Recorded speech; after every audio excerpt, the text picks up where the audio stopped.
Hey gang, today we are taking a look at Gaoranger GaoKing, also known as the Wildforce Megazord. Now as you can see, this is in fact GaoKing, the Japanese release of the set. Now I will be talking about some of the differences. Unfortunately I do not have a Wildforce Megazord, but the differences are very minor, believe it or not. These two figures are nearly identical, and this was one of the last sets of figures to be released in the US without any changes. So let's go ahead and get GaoKing out of the box and take a look.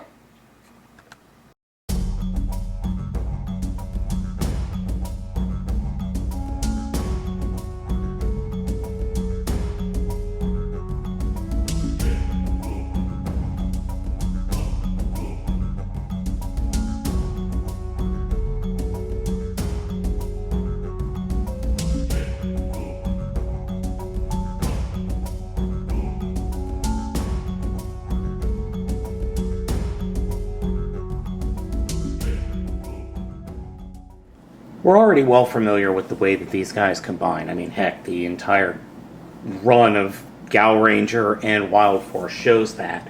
But they also combine in another way, and it's a very odd combination.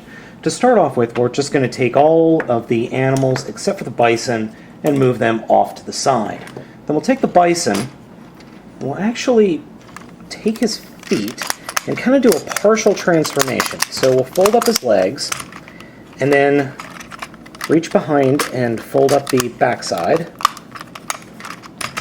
and split him open and act like we're going to be making the Megazord mode, which we're not. So when we fold him up, there are these little bits in here that fold out like that. So we form what I like to call the bison train. And we fold his legs back up and close them up like that. So that is step number one. Now I messed up here. I folded the feet the front of the bison feet the wrong way. You want to fold them so the hooves are pointing forward. That deploys some extra wheels for the bison train.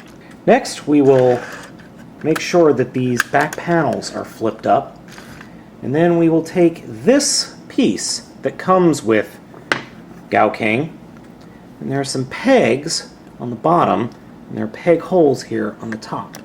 So we just line them up and get them down like that. Next, for the bison train, we'll take Shark with all of his wheels deployed, and they fit nicely into these little grooves. And then we'll take Tiger, and there is just enough clearance on the bottom of its feet to peg onto those pegs, though sometimes you just gotta fiddle with it.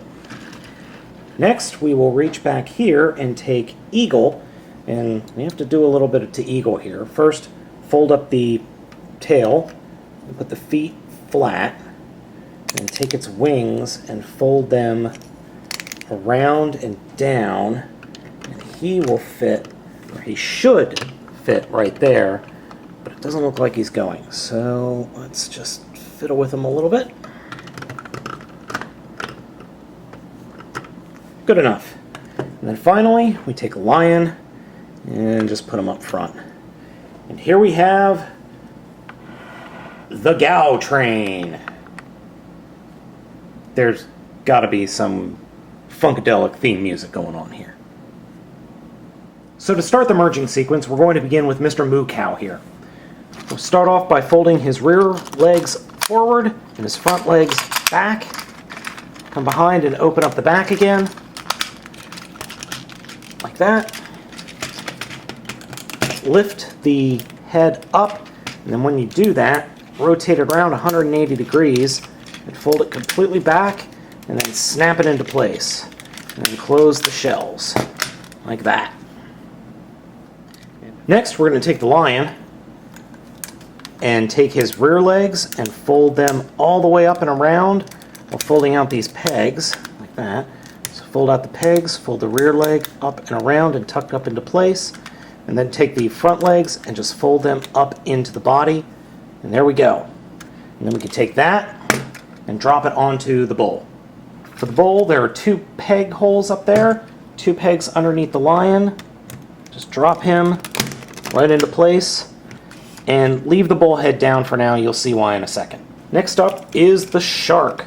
To start off with, we'll take the front gear, or landing gear, fold that up, fold its fins up, pull the guy out so we've got some movement here, and rip off the tail.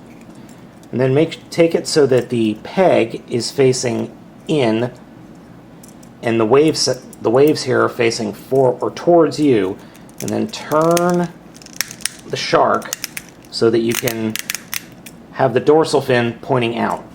And then that will peg directly onto the body, like that. Next up is the tiger. Tiger's pretty easy, very Voltron-esque. Fold the rear legs up, and once you do that, fold the front leg or top leg section all the way around, drop the tail down. Then for the front legs, kind of pull the front leg out and just kind of bend it and twist it around so that you can fold it up into the top part of the front leg and then push that in.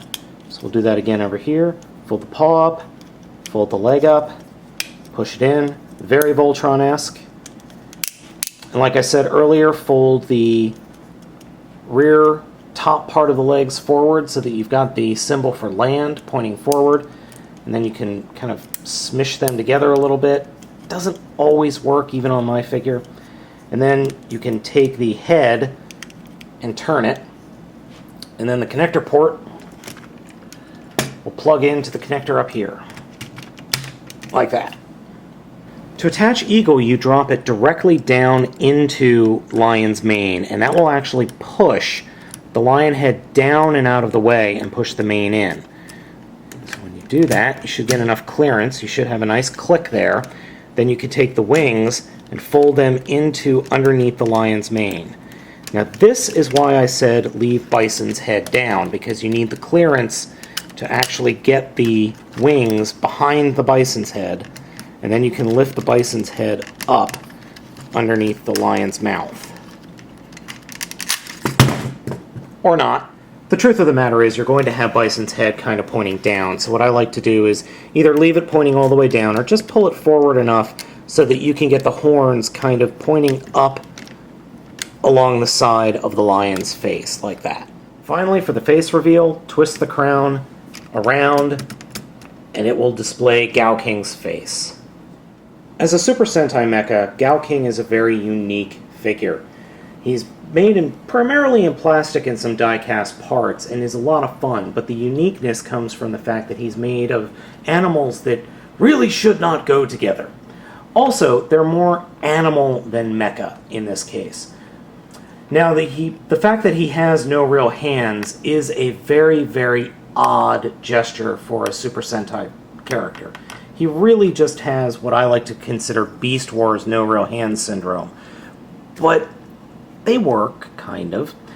Now they both can hold the sword, which is made from Shark's tail. All you do is take the tail and push it in, and it can be held by either the tiger or the shark. Now the shark has this unique little plastic piece inside the mouth that allows you to hold the sword. And it works for the most part, but it's not great. GaoKing is a very nice looking mecha. It's very, very cool, very unique, and it has its own style. From the back, however, it is ugly as hell, with just a lion's butt sticking out of the middle of his torso. The figure itself does feel a little bit small compared to other Super Sentai figures, but that's because the line is made up of a lot of other power animals that this guy does combine with. And we've got several different Megazords we're actually going to be taking a look at over the next coming weeks. The Isis Megazord, the Predazord, just bunch of different Megazords and Gaoranger figures. So I understand why Bandai went with a smaller set of toys, because they just filled it with all these different power animals. Now, of note, the power animal is the first toy line, Super Sentai-wise, where Bandai started with the buy all the components separately Megazords. An example of that going forward would be, I don't know, well, obviously Wildforce here, but then Gaoranger, otherwise known as Dino Thunder, is another example. I'm trying to think of another example, but I can't think of anything. I'm sure it'll come to me as soon as I turn off the camera. Anyway, GaoKing is a very cool figure, and compared with his counterpart here in the States, they're practically the same. The only difference is GaoKing has a little bit more glossy paint finish to it than Wildforce Megazord does.